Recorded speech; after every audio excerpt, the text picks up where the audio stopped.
Hello, my name is Ola, and I'm going to react into Werewolf by Night 2022 Kill Count by DeadMeat.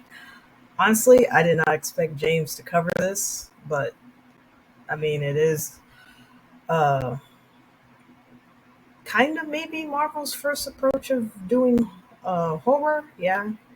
Uh, Except for, the Blade movies. Not talking about the new one, but, the OG. Unless you can call that horror. Yeah, it's got vampires. And of course, uh, they're doing the new MCU version of Blade, which I cannot wait to see it. And yeah, like I said, I did not expect James to cover this, or whoever's covering this kill count. I did not expect that, especially so soon. And yeah, this is also the first time DeadMeat has covered anything Marvel, because as James has said over and over, he's not a big fan of the Marvel movies. He's not a fan of superhero movies. Well, except that one they did cover, Brightburn. He did cover that one, but it was mostly horror, and yeah, I can't. I love the Werewolf by Night. I loved it. It was pretty cool, and I'm glad James, whoever is doing this, I'm glad that they're covering it. So yeah, let's check this out. And if you want to like, comment, subscribe my channel, you can. If you don't want to, that's fine too. Here we go.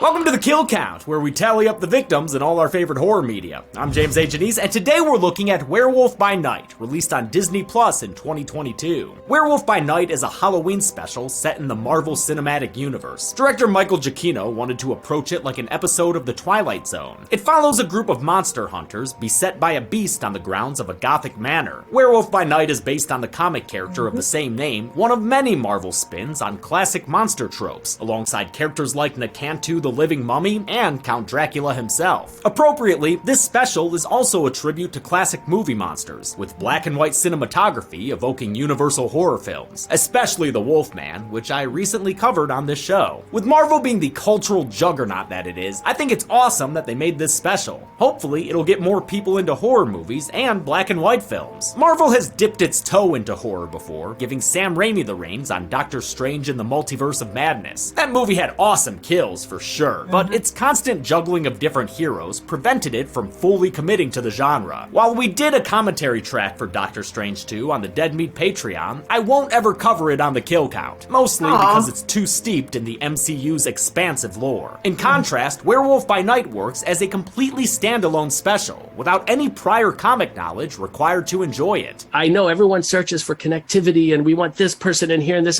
and I was like, no, let's just do this. Now, it's pretty well known that I'm not a fan or follower of Marvel or the MCU. It's just not for me, and that's fine. And it's fine if you like it, alright? But that's why I won't cover most MCU movies. It'd be insulting to the real fans. I cover horror movies to the best of my ability in terms of research, and there is a lot of background knowledge behind Marvel movies that I just don't have the time or interest to learn. So this isn't the start of a Marvel era on DeadMeat or anything. This is me celebrating the fact that Marvel chose to celebrate classic horror films. I won't be able to speak on how this functions as a Marvel property, but I can tell you how I think it works as a horror flick.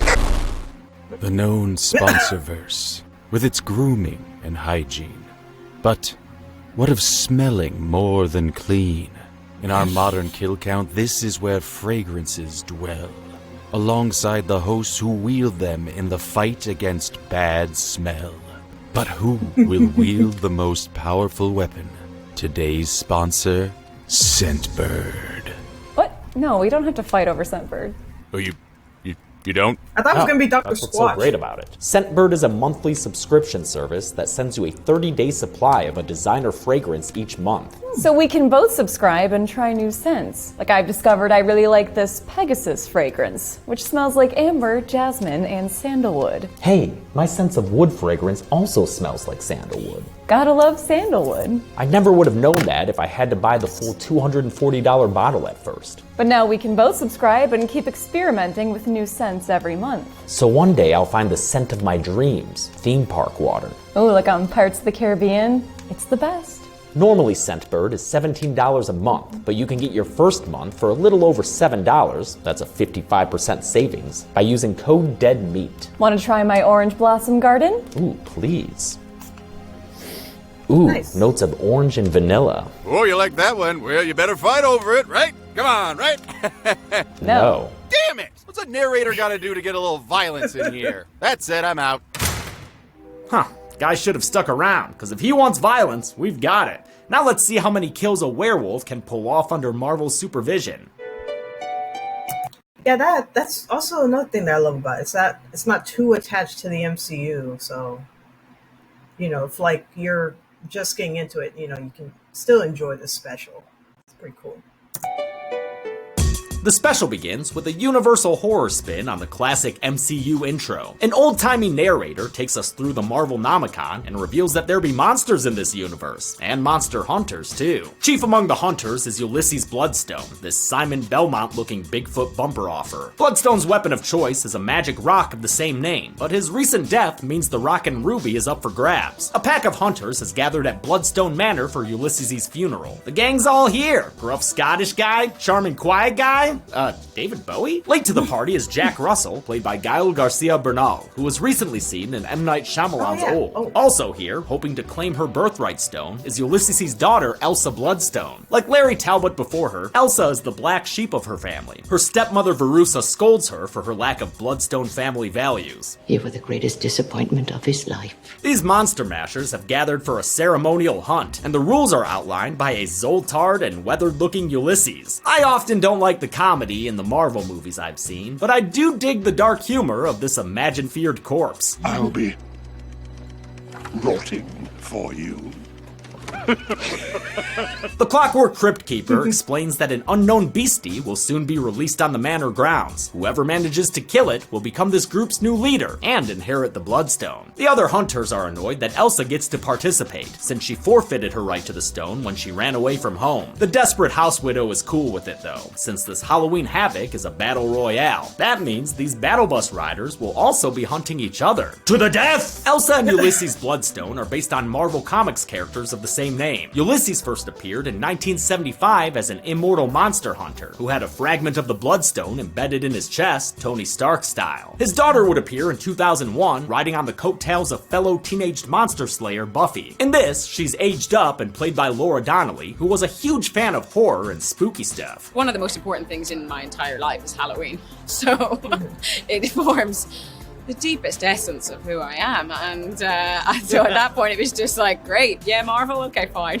It's Halloween. She didn't even need to audition, since director Michael Giacchino was already a fan of her previous work, like her starring role in The Nevers. The group draws tiles to determine their starting lineup, and Lucky Jack yells "Domino!" since he wins the draw. As Jack is led away, the rest of the hunters recite their Pledge of Allegiance. Stone and creed, for those who forged our blade, To rid this land of its abominations. That flaming tuba player is David Silverman, an animator, producer, and director who's widely credited with creating the look of the freaking Simpsons. Silverman actually owns that tuba in real life and plays it during annual outings to Burning Man. As the Tuba Doof Warrior plays more sounds from the Inception trailer, Jack enters the hunting grounds, this concrete paintball arena that would make Jareth proud. The other participants soon follow, no doubt eager to kill each other, but when Jack runs into Elsa, he suggests they pass each other by. Unfortunately, scary Scotsman Jovan has other plans. He tries to land a hatchet blow before the two can bury it. Jovan is played by Kirk R. Hatcher, who's worked as a writer and director on several Muppets projects. He also had a cameo in Spider-Man Homecoming, apparently reprising a role he had in Star Trek IV. Despite some head trauma, Elsa manages to disarm Jovan and escape with his axe. She's not safe for long though, since she's soon attacked by someone with an awesome wrist-mounted Nerf shooter thing. Oh, and it's gone. Holy shit, she hacked that hand off. This Tombstone Raider is fellow hunter Leorn, who's a fast and furious fighter despite the missing limb. He lands a blow with Jovan's axe, but it's not a perfect score, so Elsa quickly rocks his Westworld with a bolt to the jaw. She hides from an approaching Jovan, who fails to notice the duo before Leorn dies from his injuries. This concrete guard Garden was created by production designer Maya Shimaguchi, who previously worked on Marvel's Hawkeye series. She also created the Rotunda the hunters met in earlier, which is filled with Easter eggs, like a mural of a comic-accurate Gore the God Butcher, and mounted references to Werewolf by Night villains Krog and Glitter Knight. Thank God I have writers to help me out with this stuff now. You're doing a bang-up job there, Tim and Jeremy. Elsewhere, Jack is still tracking down the mystery monster when he gets a jump scare from the bushes. But Jack's not afraid, since this beastie turns out to be his friend, the Man-Thing, previously seen in the MCU as a statue in Thor Ragnarok. In the comics, Man-Thing is a former biochemist named Theodore Salas, who was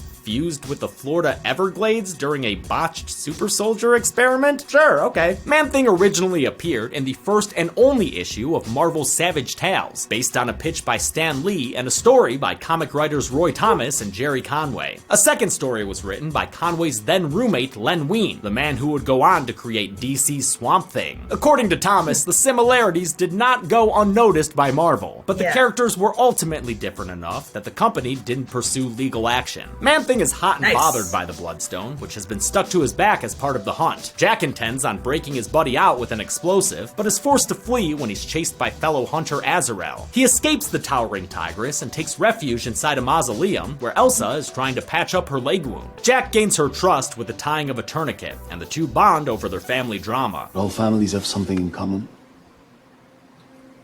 They follow us. For good, for bad, they stay, like they become an atmosphere. In return for the Bloodstone, Elsa agrees to help Jack y tu Man-Thing tambien. She directs him to a large crack on one of the arena's walls, and he tells her the monster's name. Ted. He's called Ted. She's like, what?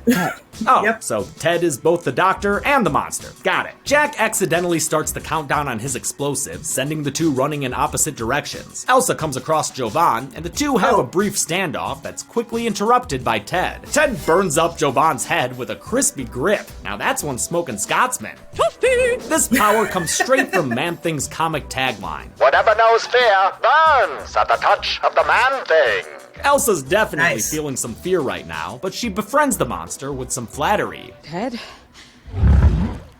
Aw, you have a lovely name. And such beautiful Rick and Morty style eyes. Man-Thing was portrayed on set by the film's makeup supervisor Carrie Jones, with additional vocalizations done by the film's editor Jeffrey Ford. He was created with a combination of CGI, animatronics, and a practical suit worn by Jones. I fucking love Man-Thing, and his suit made by a team at K&B Effects, who also created the mounted monster head seen earlier. The suit looks incredible and has an animatronic head and hands, controlled by people with joysticks, just like you love to see. Elsa leads Ted towards Jack, who's currently trying to detonate a path to freedom. It takes him a couple of tries, but he succeeds just as his friends arrive. Ted runs out into the night, but not before Elsa manages to hook herself a bloodstone. Looks like a happy ending for our heroes. That is, until Jack tries to pass Elsa the stone. It knocks him back and fucks him right up. The other hunters soon arrive, and Verussa deduces what Jack really is. A monster, masquerading as one of our own. She taunts the fallen Jack. I can't wait to find out what breed of evil you are.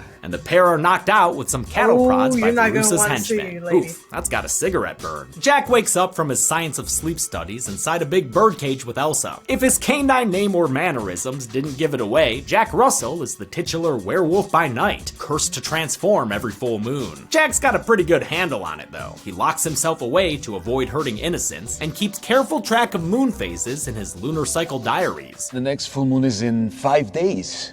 We have plenty of time to figure something out. But Elsa reveals the Bloodstone has the power to expedite his transformation, and Jack realizes Verussa wants one more wall mount and one less stepdaughter. Now that's killing two birds with one Bloodstone. Jack gives Elsa instructions on how to survive him in his werewolf form. Do not break eye contact no matter what. He also commits her scent to memory. Tresemme, ooh la la. He begs Verussa for mercy, but judging by that runny mascara, she is officially off the rails. You'll wanna see this Yes, darling. Harriet Sansom is having a fucking ball in this role. Verussa starts up some Latin incanting, and the resulting rock magic signals our flashing light warning chime and casts the room in Frankenstein lightning. We see Jack's transformation in shadows, cast behind a close-up of Elsa's unwavering eye contact. This shot was one of the first ideas Giacchino had, since he figured an off-screen transformation would be more effective at this point. There have been a lot of werewolf movies made. We've seen them transform so many different ways. We're never going to do it better than the best of them. The effect was done practically, with the transformation of projection being played on the back wall. The only CG is the bars of the cage, since real ones would have cast unwanted shadows. The scene is accompanied by the movie's wonderfully gothic score, composed by director Giacchino pulling double duty John Carpenter style. This is only Giacchino's third directorial effort, but he's scored countless well-known projects, including the Gael Garcia Bernal starring Coco, and my personal reference point for him, Lost. Life and Death always moves me to tears. With the transformation complete, Verussa tries to get a better look, only to get her arm pulled into the cage. The guards tase the werewolf into submission until the place smells like a testing facility for Nair. In the chaos, Jack breaks out, sending the hunters into high alert. He eventually reveals himself, leaping onto one guard and killing another by breaking his neck. Electrical flashes give us a glimpse of Jack's final werewolf form. Giacchino wanted to see Bernal's face, so they took a cue from Jack Pierce's designs for Werewolf of London and the Wolfman. Another cue they took was keeping the suit completely practical, consisting of a separate mask and suit that initially took 4 hours to apply. Major props to costume designer Maya C. Rubio. Jack takes out a couple more guards, and judging by the total number of guards and bodies we see, I'll count 2 more as dead right now, I think. A hunter named Barrasso manages to knock him off balance, so Jack Vincent Van Goghs for his ear as revenge. While Elsa and Jack are both based on comic characters, the other hunters are original characters, likely so they could take some gnarlier abuse. I don't even think their names are ever said in the special. Barrasso bounces back and grabs a sword, but Elsa climbs out of her cage and intercepts him, tripping him onto her blade and slitting his throat. Goddamn! Meanwhile, Jack is fending for himself just fine. He tosses a guard into an awesome one-take fight scene as the main entrance is sealed off, taking away most of the light. I'll count these final 5 guards as killed here, since they're all ravaged by Jack. The last 3 are killed in a way that get their blood and guts splattered onto the camera lens. Who's gonna clean that glass, Jackie boy? Elsa is approached by Azrael, who tries to get medieval on her ass with a morning star. Horror fans might recognize Eugenia Bondurant as the occultist in The Conjuring 3. Azrael has no fears of pain, so the two ladies duke it out. When Azrael tries to use Elsa's weapon, she outlands a hit on the lady in white, then slits her throat and plants that sword in her stone. Hell yeah! Giacchino shot this special gunning for a mature rating, but ended up with a TV-14 despite all the blood, likely due to it being in black and white, the same trick WWE uses on YouTube. As I've said before, I think it's important to have good horror for younger audiences. It's like a gateway drug to the more intense stuff, and also might lead them to this channel. With her guards dead, Verussa steps up with a bloodstone in tow and uses it to knock Jack back repeatedly. She gets him pinned against the wall, but Elsa intervenes and knocks her out. She approaches Jack and he pounces, causing her to take the fall. Elsa tries to appeal to his inner humanity, and since this is still a Disney production, it actually works. He gallops away and out of this station at the 11th hour. Now all Elsa has to deal with is one wicked stepmother. Elsa! Here comes Ted. Let it go! Verussa can't hold it back anymore and tries to shoot Elsa, but she's interrupted by Jack's Thunder Buddy Ted. The Man-Thing incinerates Verussa with his flesh-melting mittens, then reunites her body with her husband's. Holy shit. Nice. I love his little nonchalant shrug afterwards. Elsa points Ted in the direction of his friend, then settles into her new estate, the only survivor of the Bloodstone bloodline. That is, until they retcon her brother into the mix. Judy Garland's rendition of Somewhere Over the Rainbow adds some color back into this monochromatic Kansas. This symbolizes leaving the black and white world of Elsa's father and entering a new one where monsters and men aren't so cut and dry. Case in point, Ted and Jack, who wakes up with a Halloween hangover. Damn, I did not expect Ted to look this good in full color. Amazing. Ted gives Jack some Morning Joe and confirms that Elsa survived the night's events. They make dinner plans for sushi, and the special ends by telling you it's the end. How many people got blown out of the MCU canon? Let's find out and get to the numbers. Oh, Jack attack! There he goes. Nice. I counted 13 kills in Werewolf by Night, with 9 male victims and 4 female. Good thing Elsa restored color, or this pie chart would be hard to read.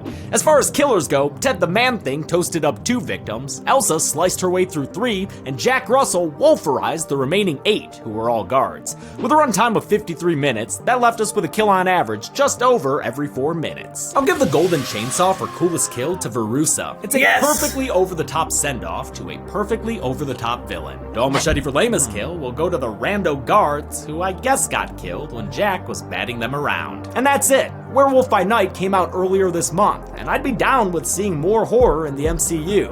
I hope you all have a happy Halloween, and until next time, I'm James A. Janice. This has been The Kill Count. Thanks a lot for watching this first ever Marvel movie Kill Count. And thanks again to Scentbird for sponsoring today's video. Again, use code DEADMEAT for 55% off your first month. Seriously, get that sense of wood fragrance. I love sandalwood! Broke a good kill count streak I had going by forgetting my wedding ring today. God damn it! If you like this awesome shirt I'm wearing, that's available for purchase right now at deadmeatstore.com. It's available in this color, black, and on the cover of a notebook. I love this design a lot because it's got Lucy right there on my belly button. I want to thank all of you, every single one of you who's watching this video right now. Whether you've been subscribed for years or this is your first video on the channel, I thank you for taking the time to watch it. I know that originally I said that this Sunday we'd publish the intro to that movie we're trying to make pregame, but post-production's taking a wee bit longer than expected, so that'll actually be out a week from today, Friday, November 4th. Thanks everyone. Be good people.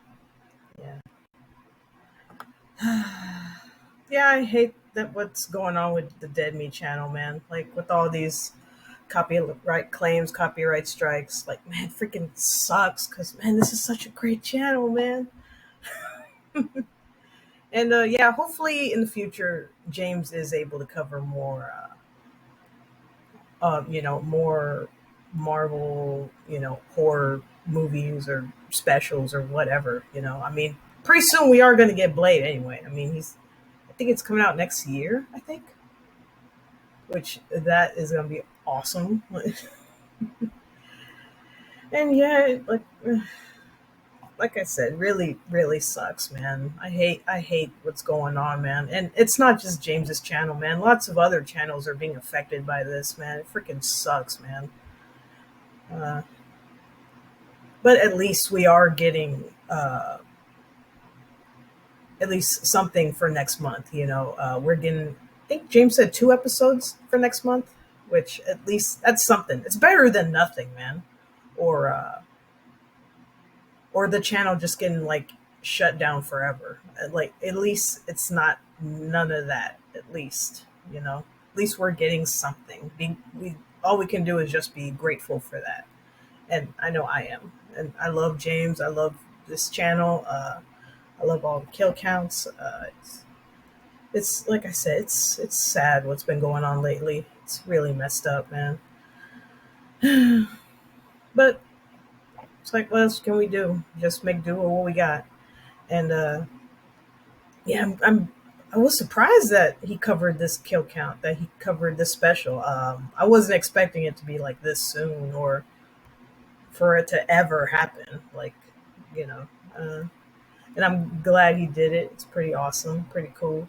And I did not expect for me to love Man-Thing as much as I do, because Ted is definitely the best part of this special. He totally stole the show from Werewolf by Night. It's pretty cool. I do love that part when, Elsa calls him by his name, and he just like goes from like going angry to be like, It's so cute. I love it. It's awesome. And I love that he's the one that killed the villain in this. It's so awesome. Because, yeah, Elsa's stepmom sucks. Like, man. Yeah, it's pretty cool. Anyway, yeah, that's it. That's my reaction to Werewolf by Night 2022 Kill Count by DeadMeat. Everyone, take care of yourselves and each other. And, yeah, happy Halloween. And see you in the next one. Bye.